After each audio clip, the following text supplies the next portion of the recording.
وہ ایک فقیر بادشاہ کے دربار میں جا نکلا نا، تو کہا کہ بادشاہ یہ تخت و تاج کیا ہوتے ہیں، اس کی کوئی قیمت نہیں ہے۔ تو بادشاہ ہنس کے کہنے لگا اس فقیر کو باہر نکالو، اسے کیا پتا ہے کہ تخت و تاج کیا ہوتے ہیں، اس کی لذت کیا ہوتی ہے۔ جب خدام کھڑے ہوتے ہیں، استقبال کر رہے ہوتے ہیں، جب تخت پہ بیٹھے اور ساری رعایا نیچے بیٹھی ہوتی ہے، اس نے کہا نکالو فقیر کو، اس کو کیا پتا۔ بادشاہ ایک دن شکار کرنے گیا تو وہاں اس کا گھوڑا جو ہے وہ سرکش ہو گیا اور ایسی جگہ پہ لے گیا کہ جہاں نہ پانی تھا اور نہ کوئی اور چیز۔ بادشاہ وہاں ہانپ رہا ہے کہ وہی فقیر مشکیزہ ڈالے ہوئے گزرا اور آواز دے رہا ہے پانی لے لو، پانی لے لو۔ بادشاہ کی تو موت واقع ہونے والی تھی، آخری ہچکیاں تھی، تو اس نے آواز دی پانی۔ تو اس فقیر نے کہا کہ ہاں تمہارے پاس ہے کوئی قیمت پانی دینے کی؟ اس نے کہا میں بادشاہ ہوں اس ملک کا۔ اس نے کہا ہوتے ہوگے، مجھے غرض نہیں ہے، میں تو بیچتا ہوں پانی۔ اس نے کہا بابا میں بادشاہ ہوں، جو مانگو گے میں دوں گا، مجھے پانی دو، میں مر رہا ہوں۔ اس فقیر نے کہا آدھی حکومت لگے گی۔ اس نے کہا آدھی لے لینا، مجھے پانی تو دو، کیونکہ مر گیا تو ساری جائے گی۔ اس نے پانی کا گھونٹ دیا، پیاس کی شدت تھی، جب پانی کا کٹورا اس نے منہ سے لگایا تو پانی حلق میں اٹک گیا۔ اب پھر دوبارہ مصیبت بن گئی۔ تو اس فقیر نے کہا کہ میں حکیم بھی ہوں، اگر کہو تو تمہارا علاج کر دوں۔ اس نے کہا ضرور کرو، لیکن اس نے کہا میں یوں ہی نہیں کروں گا، آدھی باقی حکومت بھی لگے گی، وہ بھی لکھ دو۔ اس نے چمڑے کے اوپر لکھوا لیا، ساری حکومت لکھوا لی، اور اس نے اس کا علاج کیا فوری۔ جو اس کے پاس ٹوٹکا ٹونا تھا تو اس کا پانی حلق سے نیچے اتر گیا۔ بادشاہ گھوڑے پہ بیٹھا واپس آیا، وقت گزر گیا، عرصہ بیت گیا۔ بادشاہ پھر تخت پہ بیٹھا تھا، وہی فقیر بھیس بدل کے دوبارہ آ گیا۔ پھر اس نے نصیحت کی کہ آخرت کو یاد کرو، یہ دنیا کچھ نہیں ہے، 4 دن کی کہانی ہے۔ بادشاہ نے کہا تو میرا خیال ہے پہلے بھی کبھی آیا تھا، تو نہیں سمجھتا تخت و تاج کی لذت کیا ہے۔ اس نے کہا اس کی کوئی قدر و قیمت نہیں ہے، چھوڑ اسے، آخرت سب کچھ ہے۔ تو اس نے کہا نکالو اس فقیر بابے کو، یہ اس دن بھی آیا تھا تو آج پھر آ گیا ہے، اپنی راہ لے بابا۔ اس فقیر نے اپنے تھیلے سے وہ چمڑے کی دستاویز نکالی جس کے اوپر اس نے ساری حکومت لکھ کے دی تھی۔ اس نے کہا بادشاہ یہ ہے تیری حکومت کی قیمت، صرف 2 گھونٹ پانی، جس پر تو نازاں ہے، جس پر تجھے فخر ہے، تو قبل اس سے سورج مغرب سے طلوع ہو جائے، توبہ کا دروازہ بند ہو جائے، سانسیں اٹک کے حلق تک آ جائیں، اور ہماری زندگی کا دفتر سمیٹ دیا جائے، اور پھر پچھتائیں ہائے جو چند لمحے ضائع کیے، ہائے جو زندگی برباد کی وہ کیوں برباد کی۔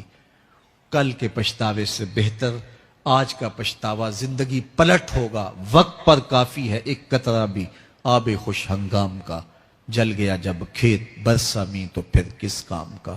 آئیے میں اور آپ اپنی زندگی کو مالک کی چوکھٹ پہ، مالک کی دہلیز پہ لے جائیں، اس کے حضور سچی توبہ کریں، رجوع لائیں، اپنے گناہوں سے معافی مانگیں، وہ کریم ایک آنسو سے سارے گناہ معاف کر دے گا۔ اپنی آخرت کی تیاری کریں، کاروبار دنیا بھی کریں، لیکن اصل ہماری زندگی آخرت کی زندگی ہے۔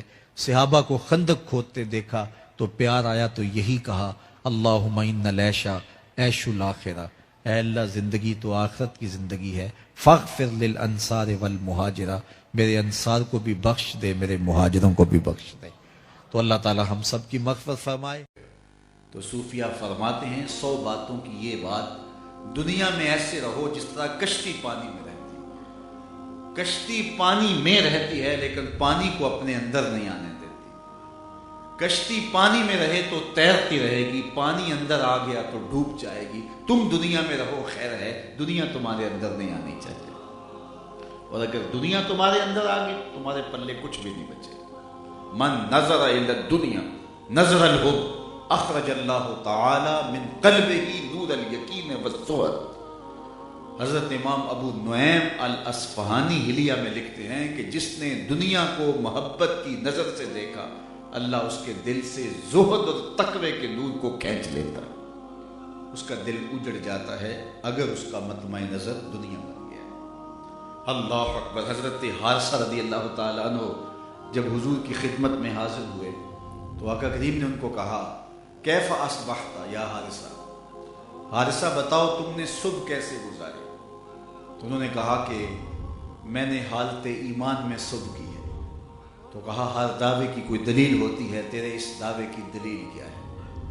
تو عرض کی یا رسول اللہ میں نے صبح اس حالت میں کی ہے کہ سونا اور مٹی میری نظر میں برابر تھے، چاندی اور سنگریزے میری نگاہوں میں برابر تھے، دن میں نے روزے میں بسر کیا، شب عبادت میں بسر کی، اور اس کا نتیجہ مجھے یہ ملا کہ سونا اور مٹی میری نظر میں برابر ہو گئے، اور اب میری کیفیت باطن یہ ہے کہ میں اللہ کے عرش کو یوں دیکھ رہا ہوں جس طرح دن چڑھا ہوا ہے، اور جنت میں جنتیوں کو دیکھ رہا ہوں، اور جہنم میں جہنمیوں کو لڑتے ہوئے دیکھ رہا ہوں۔ تو اللہ کے محبوب علیہ الصلوۃ والسلام نے فرمایا اس کیفیت کی حفاظت کرو۔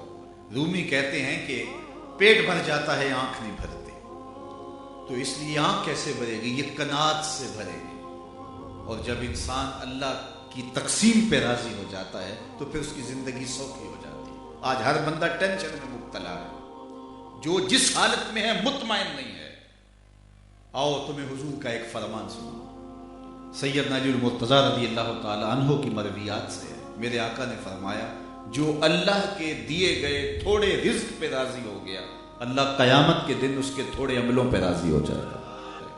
بندے تجھے تو ضرورت تھی، بچوں کی فیس بھی چاہیے تھی، 2-3 وقت کا کھانا بھی چاہیے تھا، تجھے بچوں کی بیماری کے لیے دوا بھی چاہیے تھی، تجھے سردی اور گرمی کے لیے لباس بھی چاہیے تھا، تجھے سر چھپانے کے لیے چھت بھی چاہیے تھی، لیکن تو راضی ہو گیا مجھے مالک جس حال میں رکھے میں واہ خوش ہوں۔ تو کہا جو اللہ کے دیے پر راضی ہو گیا، اس کو ضرورت تھی پھر بھی راضی ہو گیا، تو مجھے تو تمہارے عملوں کی لوڑ بھی نہیں ہے۔ تو جو اللہ کے دیے گئے تھوڑے رزق پہ راضی ہو گیا، قیامت کے دن اللہ اس کے تھوڑے عملوں پہ راضی ہو گیا۔ واصف علی واصف مرحوم نے ایک بڑی خوبصورت بات کہی تھی، اس نے کہا تھا کہ خوشی اور غم کیا ہے؟ تو غم کی تعریف اس نے کرتے ہوئے کہا اپنی مرضی اور اللہ کی مرضی میں فرق کا نام غم ہے، اپنی مرضی اور اللہ کی مرضی میں فرق کا نام غم ہے۔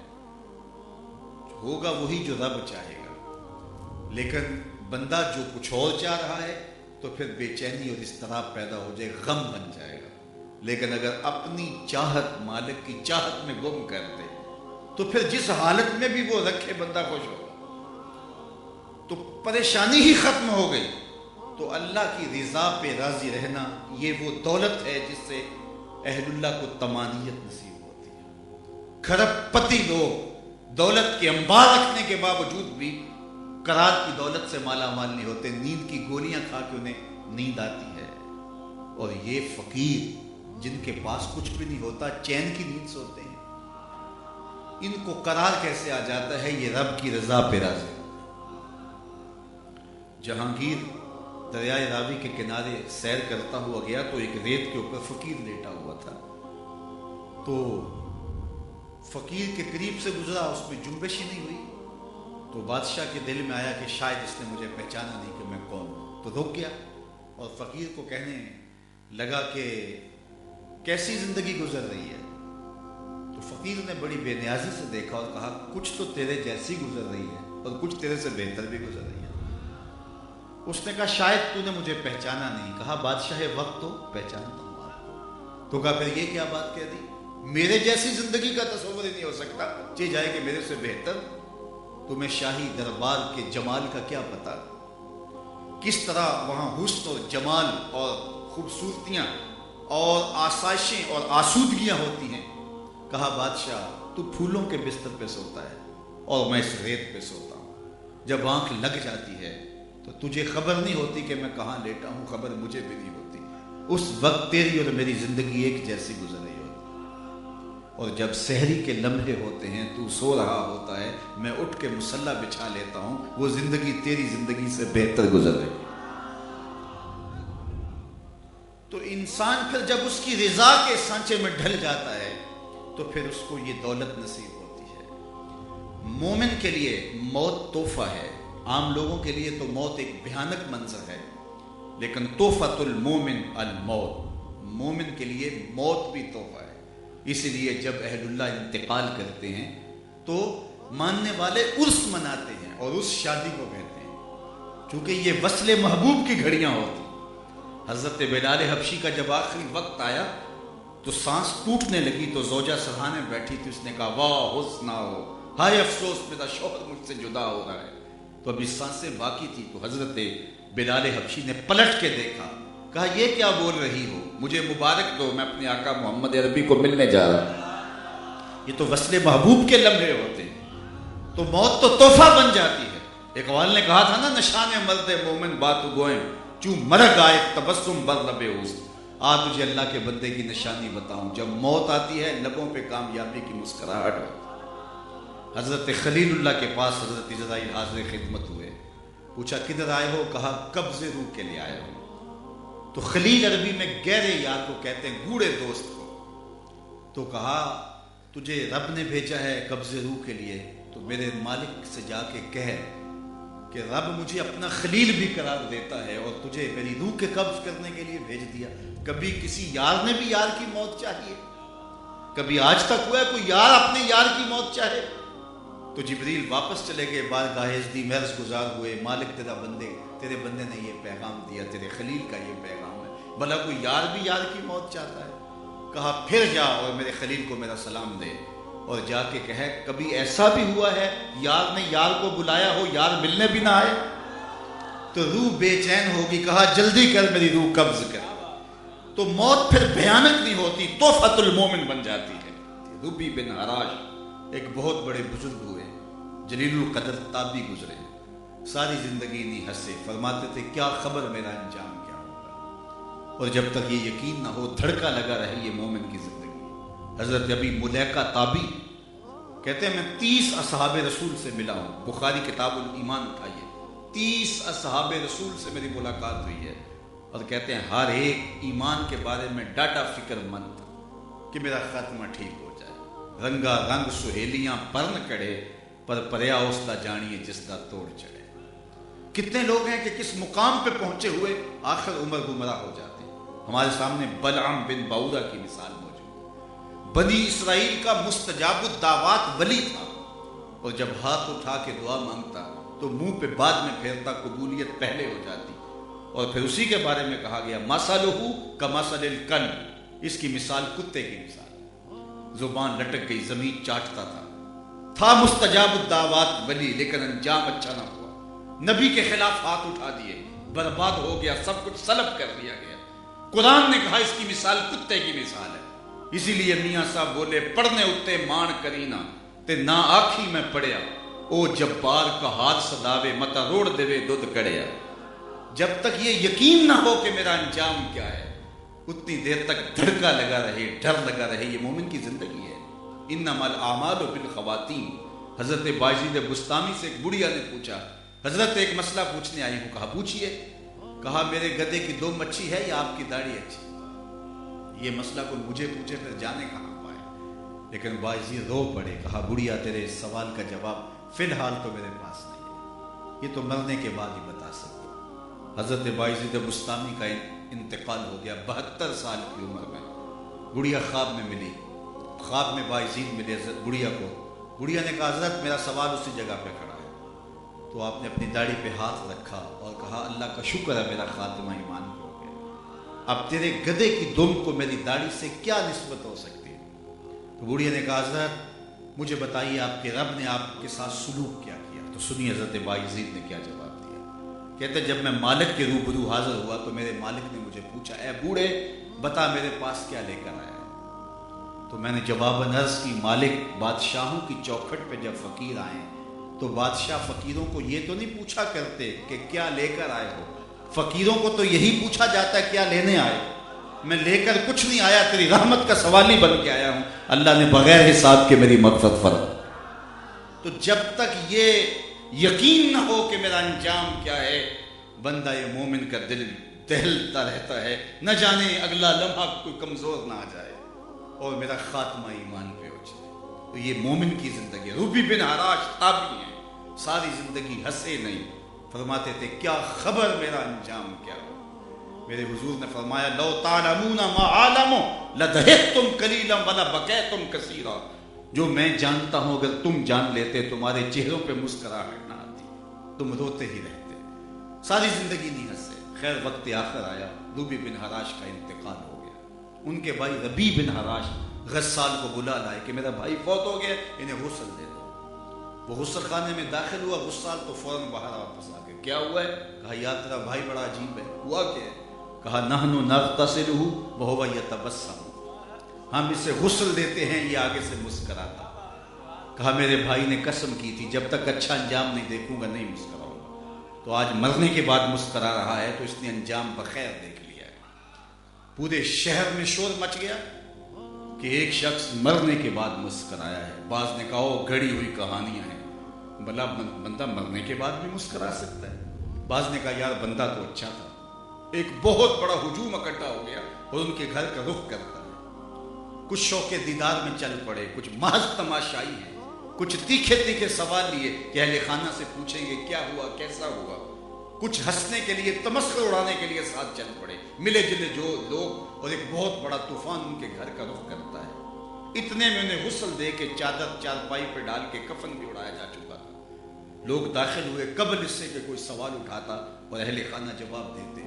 ربی بن حراش جو فوت ہو گئے انہوں نے کفن ہٹایا اور ہاتھ باہر نکالا اور آنے والوں سے مخاطبہ کرتے ہوئے کہا السلام علیکم۔ لوگ حیرت میں ڈوب گئے، وعلیکم السلام اتتکلم بعد الموت، عجیب بات ہے مرنے کے بعد باتیں کر رہے ہو؟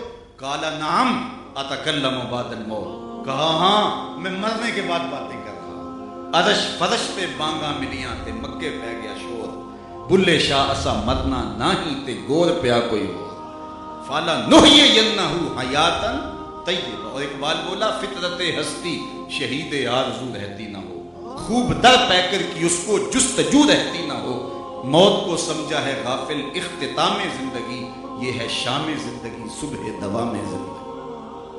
لوگوں نے کہا تھے رب نے تیرے ساتھ سلوک کیا کیا؟ امام ابو نعیم الاصفہانی نے حلیہ میں لکھا، الغوث الانف کے اندر امام سہیلی نے لکھا، امام جلال الدین سیوطی علیہ رحمہ نے کفایت الطالب اللبیب فی خصائص الحبیب میں لکھا، اور قاضی عیاض نے الشفاء میں لکھا۔ لوگوں نے کہا بتاتے رب نے تیرے ساتھ سلوک کیا کیا؟ تو ربی بول کے کیا کہتے ہیں؟ استقبلنی ربی غیر غضبان واستقبلنی بروح واریحان، اس کے قدرت والے چہرے پہ کوئی غصہ نہیں تھا، اس نے روح و ریحان کے پھول میرے گلے میں ڈالے۔ لوگوں نے باتیں پوچھنا شروع کر دی، شکر ہے ایک مرنے والا بول پڑا ہے، کوئی ادھر کی بات پوچھ رہا ہے کوئی ادھر کی بات پوچھ رہا ہے۔ جب سلسلہ کلام طول پکڑنے لگا تو ربی بن حراش بول کے کہنے لگے اجلوا بی ولا تؤخروا بی لان ابا القاسم ينتظر علی الصلاۃ، دیر نہ کرو مجھے جلدی قبرستان میں لے جاؤ، تم مجھے باتوں میں لگا رہے ہو، امام الانبیاء میرے جنازے کا انتظار کر رہا ہے۔ فلا نحیینہ حیاتا طیبہ، کہا جب تم میرے ہو جاؤ گے تو میں ستھری پاکیزہ زندگی دے دوں گا، یہ زندگی بھی خوشگوار گزرے گی، برزخ کی زندگی بھی خوشگوار گزرے گی، اور حشر کے دن بھی لوگ ایڑیاں اٹھا اٹھا کے تمہیں دیکھیں گے، اور جنت میں جو مقامات رفیع ملیں گے وہ تو پھر تمہارا مقصود خاص ہوگا۔ تو جو میرے ساتھ وابستہ ہو جائے، آثال اعمال کا حسن جمال جس کو نصیب ہو جائے، اور ایمان کی شرط کے ساتھ، چاہے وہ مرد ہو چاہے وہ عورت ہو، شرط ہے کہ وہ مومن ہو، تو اسے حیات طیبہ ستھری اور پاکیزہ زندگی بخش دیتے ہیں۔ فقیر نام دنا دا باہو قبر جنا دی جیوے، وآخر دعوانا ان الحمدللہ رب العالمین۔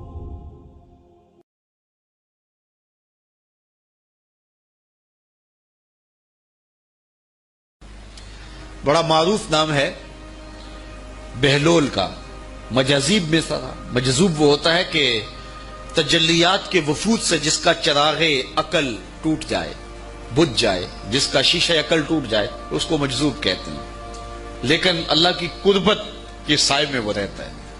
اقبال نے بھی کہا کہ نہ پوچھ ان خرقہ پوشوں کی، ارادت ہو تو دیکھ ان کو، ید بیضا لیے بیٹھے ہیں اپنی آستینوں میں، تمنا درد دل کی ہو تو کر خدمت فقیروں کی، نہیں ملتا یہ گوہر بادشاہوں کے خزینوں میں، رب اشعث اغبر مدفوع بالابواب لو اقسم علی اللہ لابر۔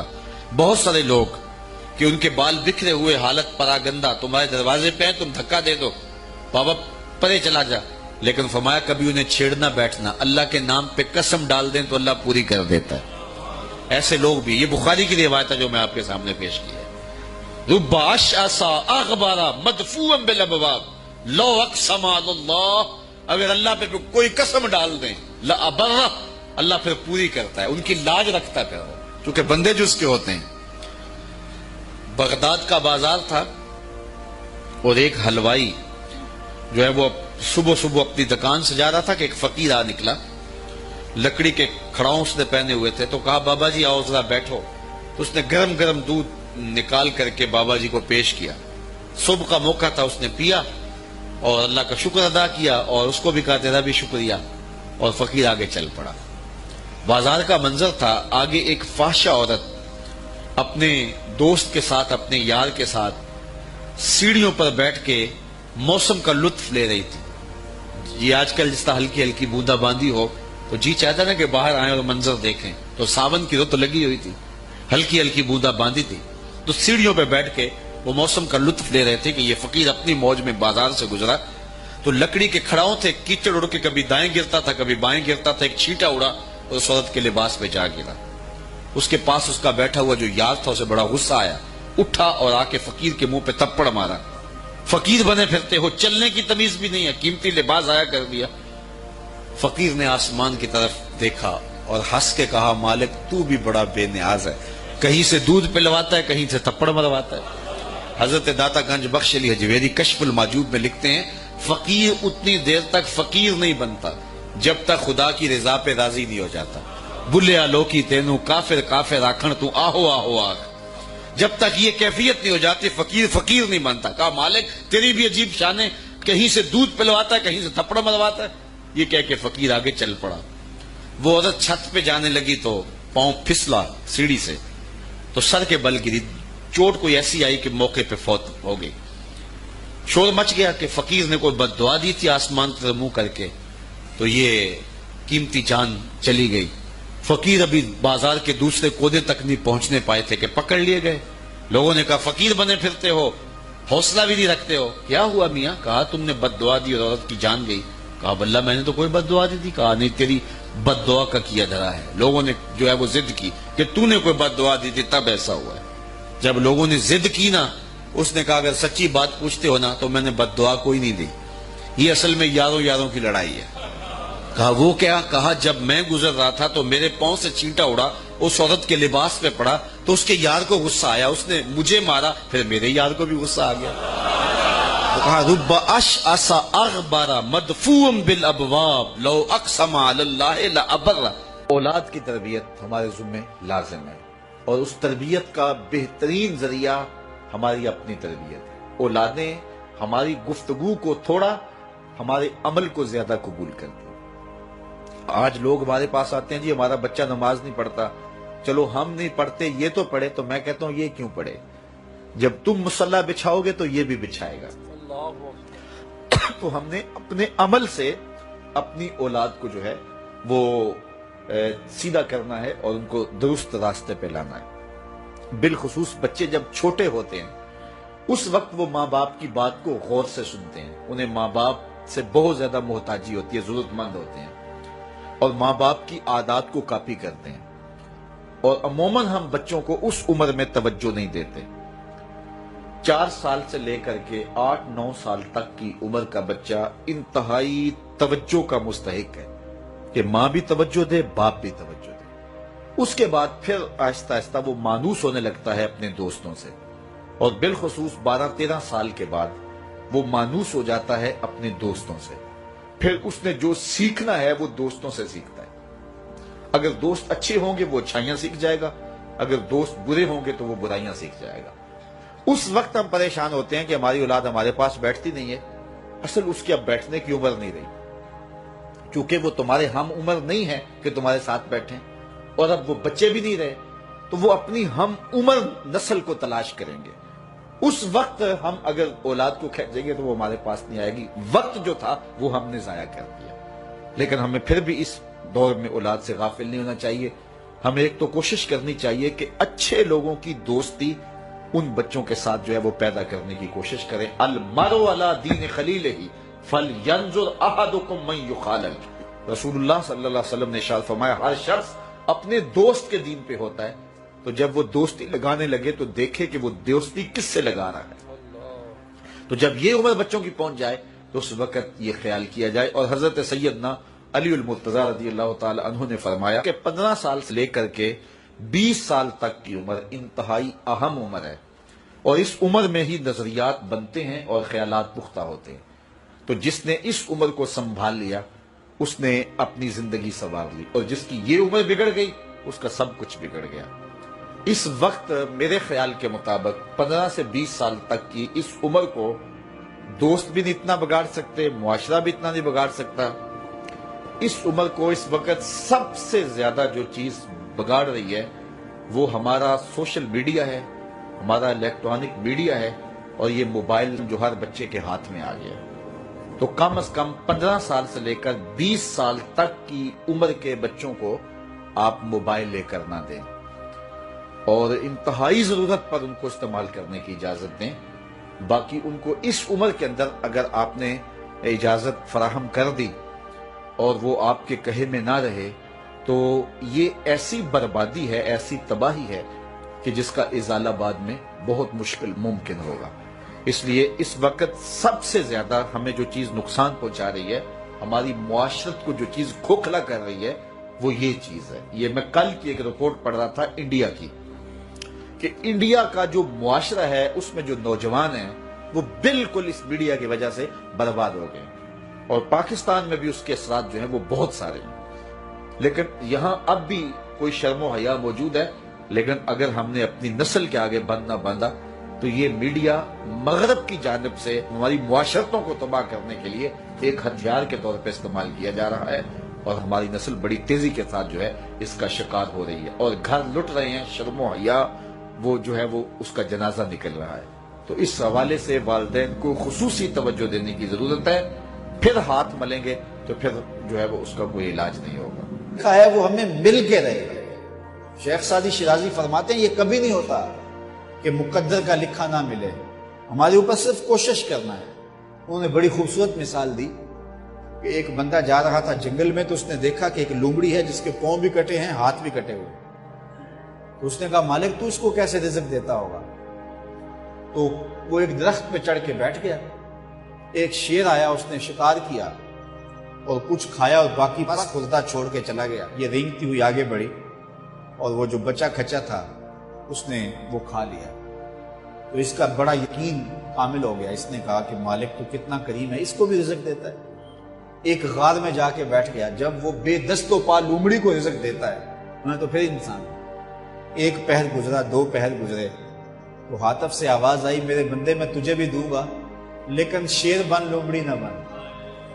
شیر بن لومڑی نہ بن کہ خود بھی کھا اور اوروں کو بھی کھلا. تو قسمت کا ہے جو مل کے رہتا ہے. اب کوئی شیر بن کے لے لے یا لومڑی بن کے لے لے، حرام ذریعہ اختیار کر لے یا حلال ذریعہ اختیار کر لے. اب یہ ہمیں اس نے اختیار دیا ہے. فَلَنُحْيِيَنَّهُ حَيَاتًا طَيِّبَةً. اللہ فرماتا ہے کہ جو میرا ہو جائے پھر میں ستھری زندگی دے دیتا ہوں، میں پاکیزہ زندگی دے دیتا ہوں، میں نورانی زندگی عطا کر دیتا ہوں. تو یقیناً جو اس کے ہو جائیں پھر اللہ اس کا ہو جاتا ہے. فَلَنُحْيِيَنَّهُ حَيَاتًا طَيِّبَةً کا روپ چڑھتا ہے ان کے چہرے کے اوپر. زندہ ہوتے ہیں تو خوبصورت زندگی گزارتے ہیں، اور جب اس دنیا سے جاتے ہیں تو پھر بھی خوبصورت زندگی گزارتے ہیں. اللہ تعالی ہمیں ایسا کر دے کہ مرنے کے بعد بھی ہمارے چہرے پہ رسول اللہ کے انوار کا عکس نمایاں ہو، اور دنیا کی زندگی میں رہیں تو ہم طمانیت کی زندگی، سکھ اور چین کی زندگی گزاریں. سویر سے لے کر شام تک ٹینشن، مصیبت، پریشانیاں، کیا ضرورت ہے اتنا کچھ لینے کے لیے؟ درود پڑھتے جاؤ، زندگی گزارتے جاؤ. زندگی سوکھی گزارو، زندگی اوکھی نہ گزارو. جو اللہ نے دے دیا اس پہ راضی ہو جاؤ، بس ٹھیک ہے. اگر کوئی لوگ تمہیں گالیاں دیتے ہیں، برا کہتے ہیں، کوئی بات نہیں. بلیا لوکی تینوں کافر کافر آکھن، تو آہو آہو آ. کوئی تکلیفیں دیتا ہے پھر بھی پریشان نہ ہو. رزق تھوڑا ہے تب بھی پریشان نہ ہو، زیادہ ہے پھر بھی ٹینشن نہ لو. اللہ کا شکر ہے، اللہ نے جس حال میں رکھا ہے. اور سنو، میں کہتا ہوں کہ یہ ٹینشن فری حدیث ہے. حضرت علی المرتضیٰ فرماتے ہیں جو اللہ کے دیے گئے تھوڑے رزق پہ راضی ہو گیا، اللہ قیامت کے دن اس کے تھوڑے عملوں پہ راضی ہو جائے. جو اللہ کے دیے تھوڑے رزق پہ راضی ہو گیا، اللہ قیامت کے دن اس کے تھوڑے عملوں پہ راضی ہو گیا۔ تو خوش نصیب ہیں وہ لوگ جو اپنی زندگی کو اللہ کی رضا میں گزارتے ہیں اور اپنی آخرت کو بھی اس کی رضا کے سائے میں لے جاتے ہیں۔ اللہ تعالیٰ مجھے آپ کو اپنی رحمتوں کے سائے میں رکھے، دنیا آخرت کی بہاریں نصیب فرمائے۔ آقا کریم علیہ السلام کی مجلس نور سجی ہے۔ حضرت انس بن مالک رضی اللہ تعالی عنہ روایت کرتے ہیں، ایک شخص آیا اور حضور کی خدمت میں عرض گزار ہوتا ہے، متی الساعہ یا رسول اللہ، اے پیارے رسول صلی اللہ علیہ وسلم، قیامت کب آئے گی؟ اگر ایک طالب علم پوچھ رہا ہو کہ استاد جی امتحان کب ہوں گے، تو اس کا مطلب صاف صاف یہ ہے کہ اس نے بھرپور تیاری کر رکھی ہے اور بے چینی سے اسے امتحانات کا انتظار ہے۔ تو اس نے کہا متی الساعہ، قیامت کب آئے گی؟ تو حضور نے اس کو جو جواب دیا، فرمایا ما عادت لہا، قیامت کا پوچھ کمایا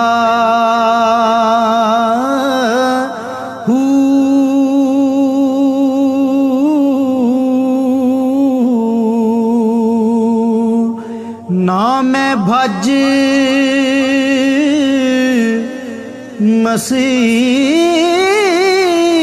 مسیتی وڑیا نا تسبا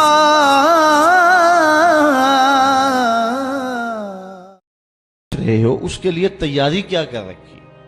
تو شخص کا جواب سنیے، اس نے عرض کی ما عادت لہا من کثیر صلاۃ ولا صوم ولا صدقہ ولیکن احب اللہ ورسولہ، میں قیامت کی تیاری کے لیے نمازوں، روزوں اور صدقات کی کثرت نہیں رکھتا۔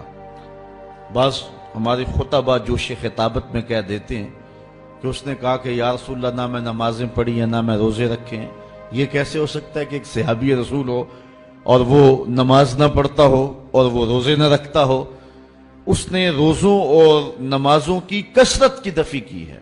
لفظ جو حدیث کے ہیں وہ یہ ہیں، اس نے کہا ما عادت لہا من کثیر صلاۃ ولا صوم ولا صدقہ، میرے پاس نمازوں اور روزوں اور صدقے کی کثرت نہیں ہے۔ اس بات پہ مجھے کوئی تیاری کی صورت میں ناز نہیں ہے کہ میرے پاس بہت ساری نمازوں کا ذخیرہ ہے، صدقات میں نے بہت سارے کیے ہیں، لیکن جو میری تیاری ہے وہ یہ ہے ولیکن احب اللہ ورسولہ، میں اللہ اور اس کے رسول سے پیار کرتا ہوں، میری بس یہی تیاری ہے۔ تو اس جواب پر حضور علیہ السلام نے جو ارشاد فرمایا وہ سننے کے قابل ہے۔ آقا کریم علیہ السلام نے ارشاد فرمایا انت مع من احببت، تو جس کے ساتھ محبت کرتا ہے اسی کے ساتھ ہوگا۔ اب حضرت انس بن مالک رضی اللہ تعالی عنہ اپنی رائے دیتے ہیں، فرماتے ہیں فما فرحنا بے قول النبی صلی اللہ علیہ وسلم انت مع من احببت، کہتے ہیں ایمان لانے کے بعد زندگی میں کبھی اتنی خوشی نہیں ہوئی تھی جتنی خوشی اس قول کو سن کے ہوئی کہ حضور علیہ السلام نے فرمایا کہ تم اس کے ساتھ ہوگے جس سے محبت کرتے ہو۔